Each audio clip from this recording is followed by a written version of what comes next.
Good morning, everybody, and welcome to Surgery Grand Rounds.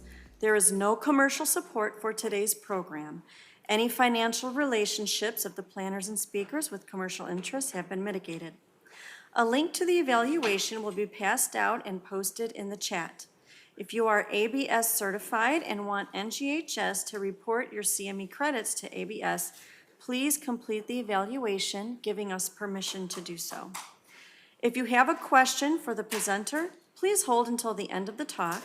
If you're attending virtually, you may enter your question in the Q&A section. And now it is my pleasure to introduce our speaker. Lucas Canaan, D.O., was born in Tennessee and began his academic journey in engineering, earning both a bachelor's and master's degree in mechanical engineering. After a successful start in the engineering field, he felt a calling to medicine and pursued his medical education at Lincoln Memorial University, DeBusk College of Osteopathic Medicine. Following graduation, Lucas matched into a general surgery residency at Northeast Georgia Medical Center, right here in Gainesville. Throughout his residency, he discovered a deep passion for cardiovascular and thoracic surgery, which has shaped his career aspirations. Lucas is now applying for a cardiothoracic surgery fellowship, aiming to begin upon completion of his general surgery training. Please join me in welcoming Dr. Canaan. Thank you all for coming to my little talk this morning. It's something that I am personally passionate about. All righty, let's see. There we go. I have no relevant financial conflicts, disclosures, that kind of thing.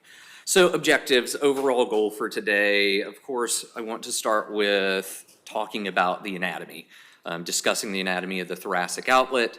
Through this kind of little talk, I'm going to try and drop some pearls for my co-residents as we have our in-training exam just a few weeks away. We will go on to talk about the types of thoracic outlet, their typical presenting symptoms, move into management, and then discuss the longer-term outcomes, persistence of symptoms, and then I'll tell a little story about why this is personally important to me through a case. So before we dive too much into the anatomy, I've been inspired by some of my co-residents to talk about the history of thoracic outlet. So I do have, starting in 1818, Sir Astley Cooper kind of first describing the arterial type of thoracic outlet, but this does go back long before that. You know, the name Galen has come up once before in many of our surgical lectures. In 150 AD, he documented cervical ribs. And kind of the caveat to that is a lot of his work was done on Barbary apes because dissection of humans at the time was very frowned upon. Later on in 1500, Vesalius reviewed his work and kind of updated it because he did do true dissection and evaluation of thoracic outlet cervical ribs. And now we move into Sir Astley Cooper, who first described arterial type TOS, where he evaluated a patient, a young lady who had a mass in her neck and noted loss of pulses with movement. And that was kind of the first description of thoracic outlet. Moving on into 1861, Holmes Coote was the first person who did a supraclavicular dissection for decompression of the vascular outlet. He's kind of the gentleman that did the original supraclavicular approach. The patient he had was presenting with paresthesias, pulselessness, and some gangrenous changes to the affected limb. Basically, what he found is there was an outgrowth from C7, and it attached to the first rib. And once he decompressed the thoracic outlet and removed that growth, things did improve, and he found improved blood flow. Moving on into 1875, Sir James Paget described venous thoracic outlet. He's also well known for his contributions to pathology and the use of microscopy. In 1893, H. Lewis Jones recognized the pattern of neurogenic thoracic outlet. He had a patient population of roughly 6 patients, and he noted that they all had this muscular atrophy in their hand, and they had a preceding symptomology that was very similar of paresthesias, pain, and they all had cervical ribs on imaging. So he kind of noted that there was another number of other physicians at the time who also saw something similar, but he didn't really make the true connection until 1906. Before then, as you can see in 1904, William Thorburn did the first decompressive surgery for neurogenic type because of a cervical rib. And he made kind of the true association. And then moving on into 1910, Thomas Murphy, the first surgical resection for a first rib for neurogenic. Before all of this, they kind of called it cervical rib syndrome until they started to note the actual compression of the thoracic outlet from a first rib standpoint as well. As you move further on into history, large names like Halsted, Ochsner, and DeBakey also contributed to further refinement of anatomy and understanding of the compressive points of the thoracic outlet. Even as somewhat recently, 1962, Dr. Clagett reintroduced the first rib resection. So there was kind of this break in time where they were just doing scalenectomies. And they found that the patients had recurrent symptoms. And so he was the head of the American Association of Thoracic Surgeons at the time and reintroduced this concept, which did show further improvement. And then, we've talked about the supraclavicular approach. In the 60s, Dr. Roos described a first transaxillary approach for first rib resection.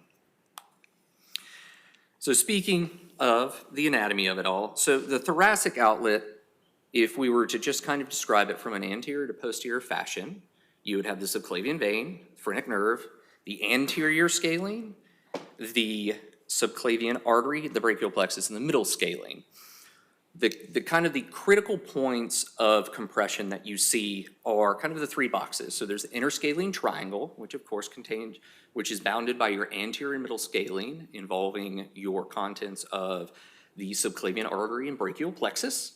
You have your costoclavicular space, so that is between the first rib and the clavicle, and then you have your subcoracoid space, which is the space behind pec minor.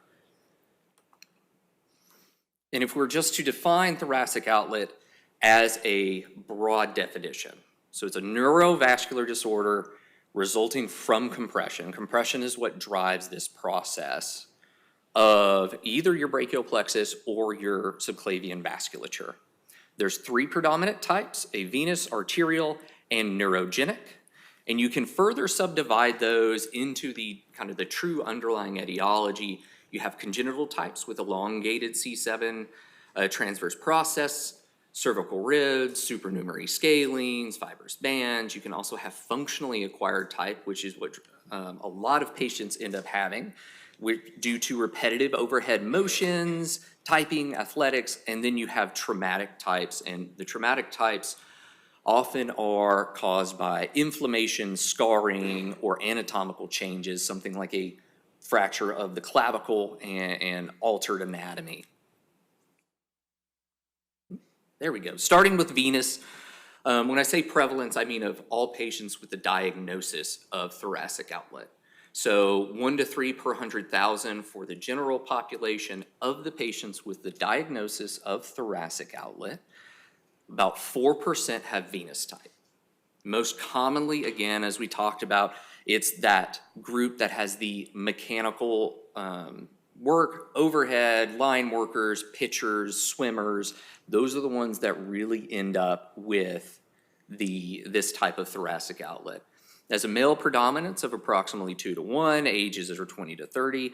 Right side is more prominent because people are largely right-handed. And your typical presenting symptoms are unilateral in nature. You do have pain, swelling. You can have venous distension, discoloredness, heaviness, and tingling. The thing that we see a lot as general surgeons when we're in our vascular surgery rotations, things like cold legs, people with DVTs. That's the kind of presentation that you can somewhat draw a parallel to in patients with thoracic outlet. So this would be akin to a patient with a large DVT in their lower extremity. Typical time to diagnosis in this patient population, anywhere from 3 to 7 months, depending on what their presenting symptom is. As you can imagine, someone that just has stenosis might be a little bit longer to diagnosis because their symptoms are going to be a bit more slow onset, whereas somebody who thromboses their subclavian vein is probably going to have much more acute presenting symptoms. Moving into our arterial types, prevalence 1%. So this is the group that has the rarest of all of them. Our most common etiology, again, you have your mechanical compression, as we talked about, is the driving force behind all of this. Your repetitive overhead motion, bony abnormalities, or trauma. Your age, 20s to 50s, there's an equal predominance, generally unilateral, affecting the dominant hand. Your presenting symptoms, pain, weakness, paleness, coldness, weak pulses, and discoloration. This is the one that we often talk about in medical school. We talk about Addison's test and stuff like that. So this is that patient population. Your time to diagnosis, there's not a lot of great data, but it's often shorter because this patient population presents with that acute limb ischemia. They present with occludium subclavian artery, and they have to have interventions urgently. And then your final type, your neurogenic type, which is the most common amongst all of your thoracic outlet etiologies. Again, mechanical compression, fiber spans, congenital abnormalities, supernumerary scalenes, and trauma being a large portion of it. Your ages 20s to 40s. It has a female predominant, depending on the source you look at, anywhere from 2 to 1 to 4 to 1. They often have bilateral disease. Many do progress to bilateral disease. Your presenting symptoms are very similar. So oftentimes early symptoms are very vague. It can be head, neck, upper extremity, prolonged symptoms, as you can imagine. You get muscle wasting of things like the forearm and the thenar eminence, much like you would in a carpal tunnel type syndrome. And you'll notice the time to diagnosis, 4.5 to 6 years. So this is the group that has the longest for diagnosis. Now management, moving into management. Your arterial type thoracic outlet, again, so we want to start everything with a good history and physical exam. So you have various provocative tests with various sensitivities and specificities, none of which are super great, unfortunately. You can do x-rays, which can identify your cervical ribs, as you know, as we talked about in kind of the history of all of this. One of the early ways that they saw patients and discovered they had a type of thoracic outlet was because of the x-ray being able to show that cervical rib. Because this arterial type, depending on your views, patient habitus, you can occasionally get good views on a duplex to evaluate for stenosis flow and thrombosis. More advanced techniques, including CTA and MRA, which we'll look at an MRA and some angiography here shortly. And then finally, angiography, which can be, of course, diagnostic and therapeutic. So this is an MRA of the right subclavian artery. So in screen right, you notice that there is a wonderful arrow pointing to an area of where you see the contrast being lost there.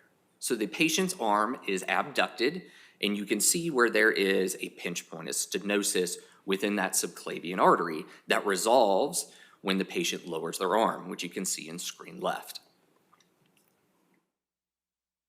And here is some angiography. So starting on screen right, you see the patient's arm is adducted to their side, and you see good contrast flow through the subclavian artery, axillary artery, and down the brachial artery. And as the patient moves through their range of motion, you start to see contrast flow diminish until it's lost in the screen left. And so this is something that's great. I remember a case with Dr. Rideout where we had a patient that you could see this, and we were kind of doing an angiogram or a venogram for another reason, but we could see this process happening. So it's very interesting to be able to see this in real time. So your venous types. Again, history and physical, your provocative tests aren't going to be quite like with the arterial type. You're not necessarily feeling for changes in the venous system. It's largely clinically based discussions. Again, you can do a duplex, which can evaluate for thrombus if someone comes in an acute scenario. You can do contrasted CTs or contrasted MRIs for not only finding if there is abnormalities, and you can do it with those provocative movements, but you can define the anatomy in a better way as well. And then again, much like you could do angiography, you could do venography, looking with provocative measures, looking at how the vessel changed in a dynamic way. So again, here's an MRA. This is of the left side now, and you can see kind of that same thing. We've got an abducted arm, and you can see kind of narrowing of that subclavian vein as it passes through the thoracic outlet. Now, and here's some venography. So starting, you can see on the left side, or I guess right upper, you can see, I forgot that I had this laser, you can see loss of contrast, indicating that there is a thrombus present. As they clear the thrombus over here, you can see that they do have an endovascular balloon that's up, and you see a little bit of a hump there. So there's a stenotic area in that thoracic outlet, or as the vein passes through the thoracic outlet, that is probably contributing to why there was a thrombus ultimately. And you have that residual compression.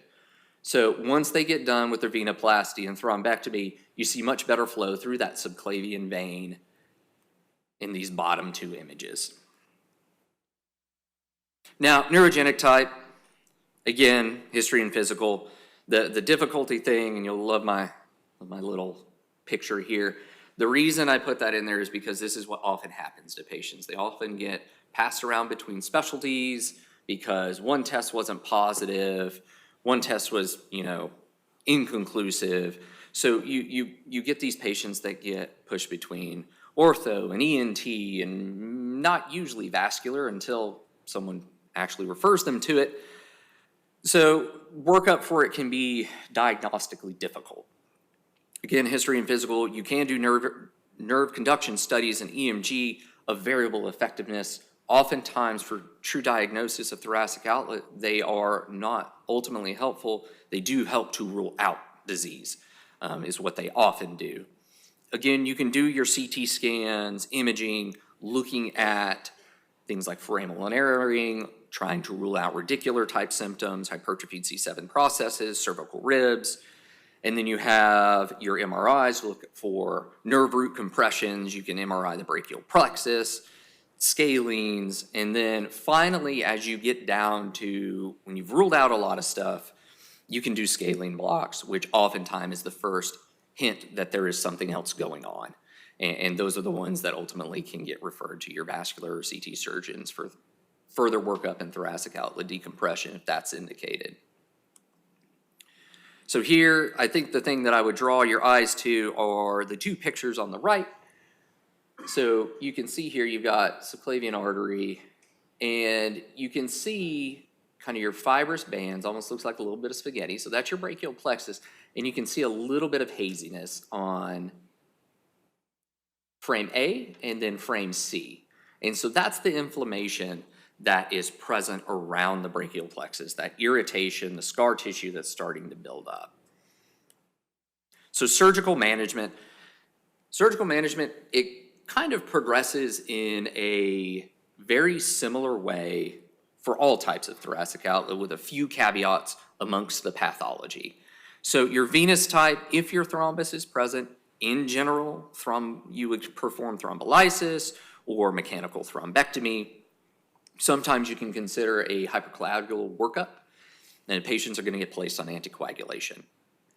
Arterial type, again, it depends on what they present for. If they present with an acute limb ischemia because of a thrombus in the artery, you have to deal with that in the more emergent situation. You place them on medication for blood thinning, and then you have them follow up for their first rib resection, plus the scandalidectomy, or if it is a cervical rib, you deal with that. If there's bypass or if there's arterial reconstruction needed, so this is the patient population that ends up with aneurysmal disease or the artery is too scarred to really be functional, you do a bypass. And then neurogenic types, oftentimes where you start with them is physical therapy. You give them 3 to 6 months of physical therapy. You can do adjuncts like Botox if you're concerned that the scalenes are the driver to all of this, to help with relaxation of the scalenes. Many of them progress on to needing surgery, which is typically a first rib resection plus scalenectomy and neurolysis of the brachial plexus. There's also a patient population that benefits from takedown of pec minor. There was a study out of the Netherlands in 22 called Stop NTOS. They evaluated 50 patients with neurogenic thoracic outlet. They all underwent physical therapy for 3 months. And then they did randomization with non-blinding, where 25 went on to surgical intervention and 25 went on to continued conservative or non-operative management. The patients, and with their primary endpoint being what's called the DASH score, and that's just looking at, it's 30 questions regarding use of basically an extremity.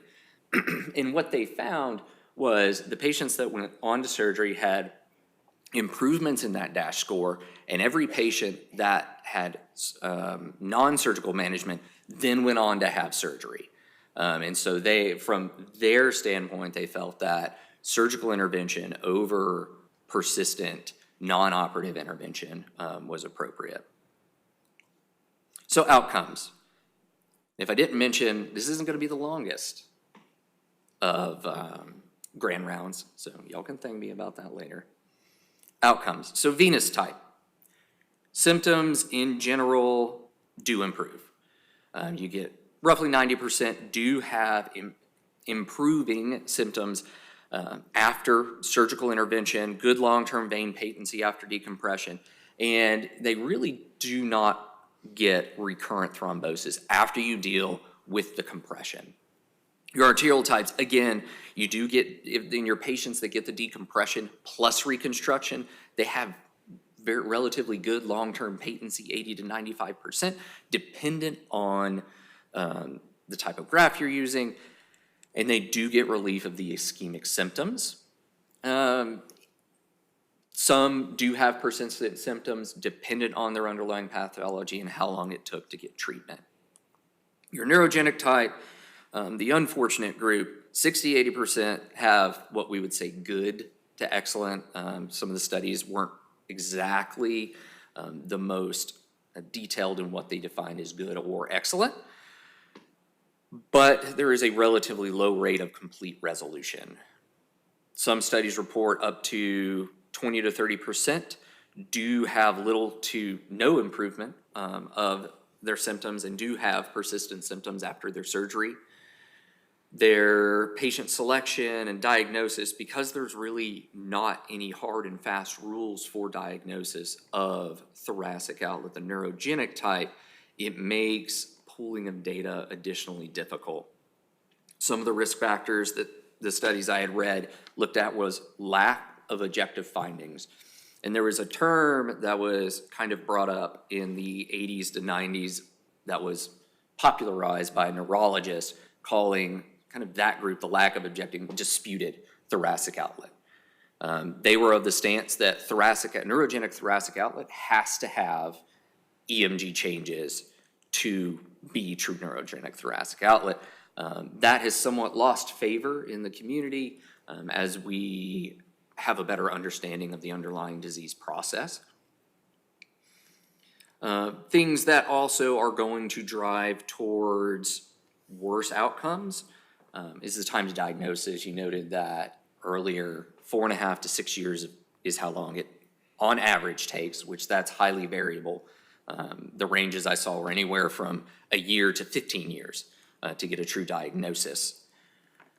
And as you can imagine, having a earlier intervention does yield better outcomes, whereas longer time to intervention yields worse outcomes. You have more scarring, more inflammation,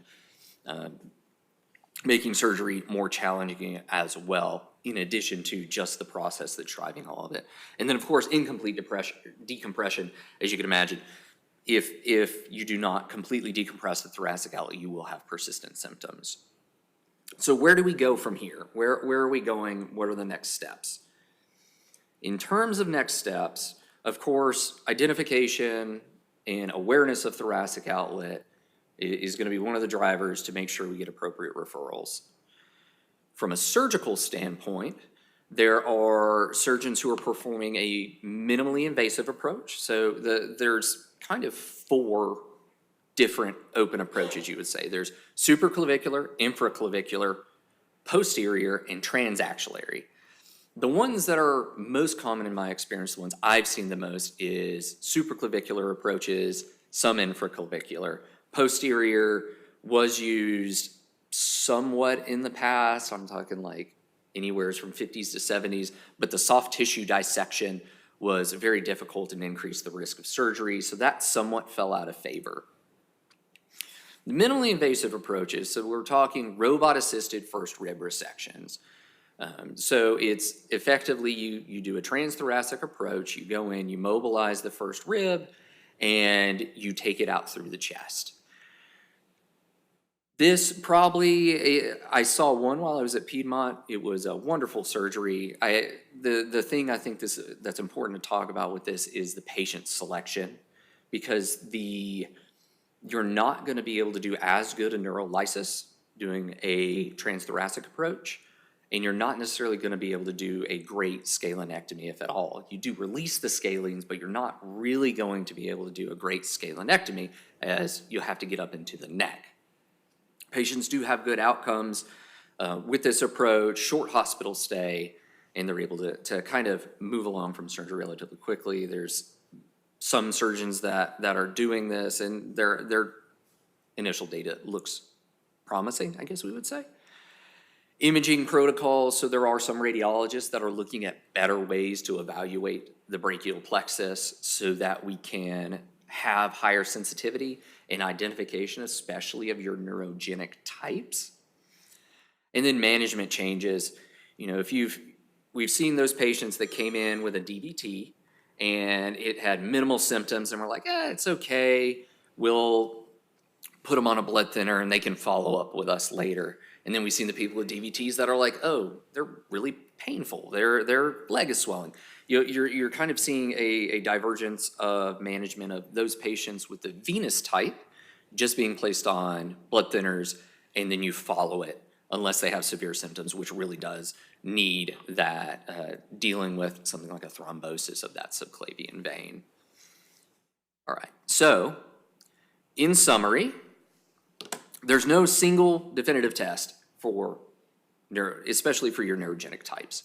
Your arterial and venous types, more easily diagnosable. You can see a lot of the changes dynamically, especially if you're doing this on angiography. Your neurogenic type gets passed amongst specialties with varying amounts of success. When I kind of talk about why this is important, things kind of accelerate once you have a person who is familiar with the pathology. Surgery is technically demanding with significant complications, as I'm sure you can imagine. For those that have seen the surgery, there's a lot of high-risk structures around. As you can imagine, if I'm doing a supraclavicular approach, you've got your subclavian artery vein, you have your brachial plexus, you have your phrenic nerve, and then you're working around your thoracic cavity as well. So these are some high-risk structures that you're working around. And then even with surgery, there's not necessarily uniform outcomes. Again, driven towards your neurogenic type is the one that's going to have that high variability in outcome. We don't have a great kind of gold standard, if you will, way to make a diagnosis. It's very easy to make a diagnosis if someone has completely occluded their subclavian artery, and it's relatively easy if they've done it on their subclavian vein, and you shoot an angiogram and you see a thrombus with a stenosis of your subclavian vein.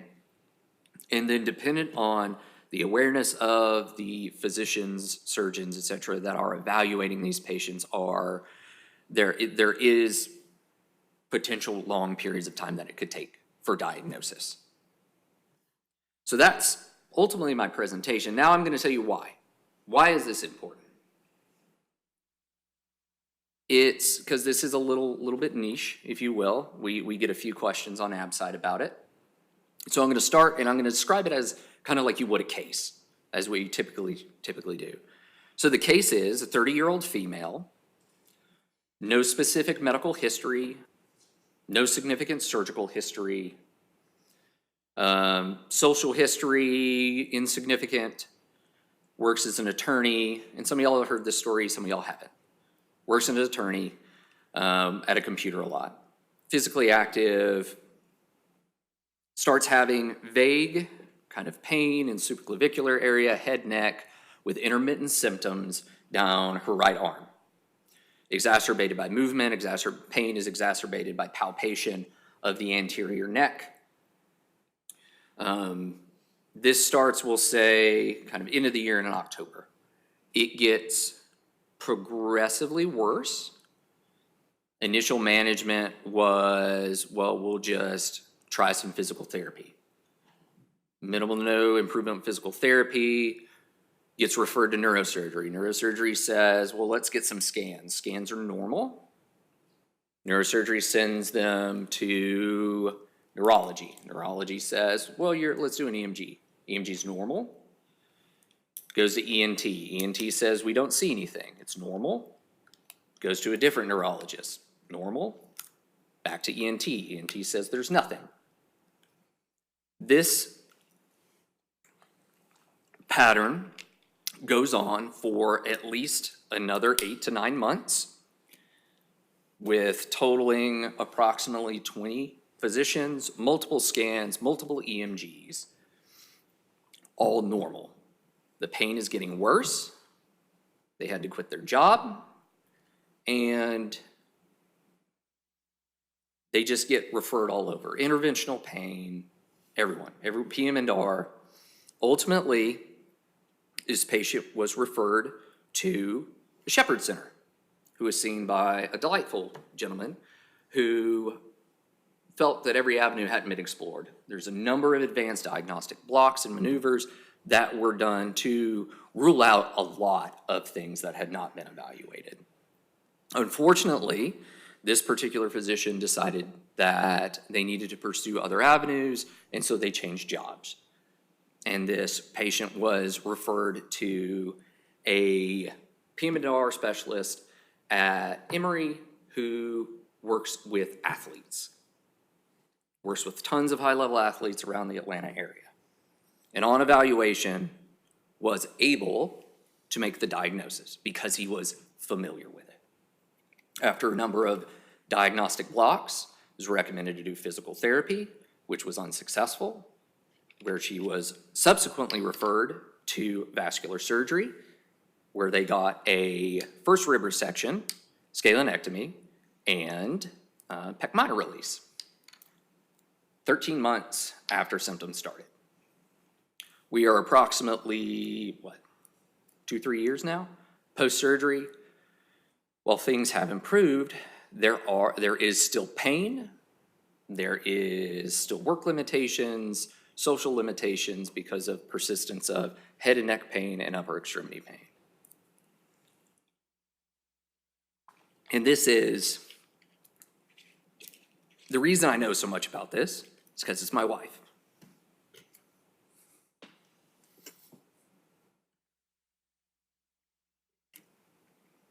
That's why this is important to me. So, that's why it's important that we talk about these things. By no means do I expect y'all or me to be some expert on thoracic outlet. My hope is that through our talk today, that you have at least the wherewithal to keep asking why this doesn't make sense. So, that's what I have for y'all. Thank you so much. And if you have any questions, I will try and answer them. Thank you so much, Dr. Canaan, for this excellent presentation. If you do have a question, please raise your hand. I'll bring you the microphone. A reminder for anyone viewing online, please post a question in the Q&A section and we'll read it aloud. Comments, questions? Dr. Stewart. You talked a little bit about how it ends up getting diagnosed. Who's working these people up? Is it their primary care physician? Do they get sent first to pain management? I'm just confused, especially I'm talking about the neurogenic part, because the others I think are pretty Yes. in your face in a source. How does it actually progress? So that's part of the diagnostic difficulties. It does often start with primary care. And from there, oftentimes it gets referred out to either neurosurgery or orthopedics, because that is a very familiar field. Oh, you have some numbness and tingling in your hands. Oh, it's in your thumb and your first or your second finger. That sounds a lot like oh goodness, I just said it earlier. Yeah, there we go, carpal tunnel syndrome. So they get sent there. And oftentimes the patients get worked up for it. They might get an EMG and they might get a carpal tunnel release, and then they have persistent symptoms. And it was, oh, maybe it wasn't that. Or if they go the neurosurgery route, they get MRIs, CTs evaluating the neck. And they kind of bounce around amongst those groups. Depending on how persistent patient is, it can be difficult. They often end up in this realm of, well, we can't really figure out what it is. Let's try some medications, or this is all in your head, so let's try some other medications. And so that's where the true diagnostic difficulty comes in, because, from my medical training back in medical school, the only type that I really knew about is arterial type, and that's because it might show up on step 1 or step 2. And so we didn't talk about it in depth. And I think it's just something that is, because the incidence is so low and people don't see it, unless you are fortunate enough to see a physician that has an understanding of this, it becomes very, very difficult.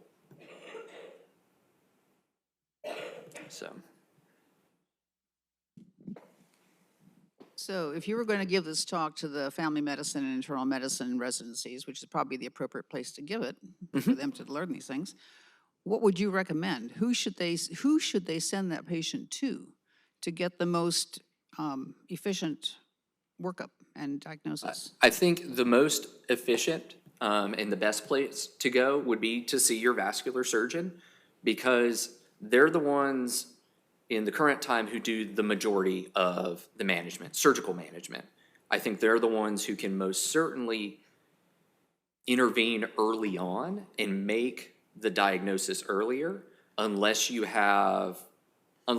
in an area like Atlanta that has someone that is known to specialize and have a practice built around thoracic outlet.